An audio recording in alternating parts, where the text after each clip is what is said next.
Ang Barangay Santa Rosa ay isang makasaysayang lugar. Ito ay matatagpuan sa gitna ng ilog ng Marikina at ilog ng Pasig. Ang pangalan Santa Rosa ay nanggaling sa kanilang patron na si Santa Rosa de Lima. Ang imahe nito ay nakita ng dalawang pangingisda sa kuweba na malapit sa gitna ng barangay ng Pineda at barangay ng Bawit. Saan ka ba nakatira? Sa Pasig. Sa Santolan. Ikaw naman din. Sa Santa Rosa. Santa Rosa? Alam mo ba yung kwento ng Santa Rosa doon? Hindi. Ganito kasi yun. Yung Santa Rosa... Tayo na muna tayo. Nakapagod yung lakas. Dali lang. Ano yun? Tama, punta natin. Ano to?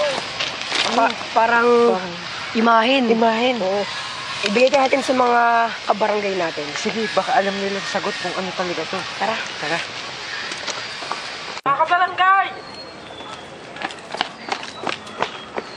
May imahin kami nakita kanina. Sino yan? Hindi ba yan yung Santa Rosa? Oo, ayun si Santa Rosa de Lima. Saan niya nakita? Doon sa may halamanan. Paano niya nakita? Nung nagpapahinga kami, pagitas namin mga isda, nakita namin yan doon sa may sulong. Saan kayo galing? Galing kami sa pangingisda.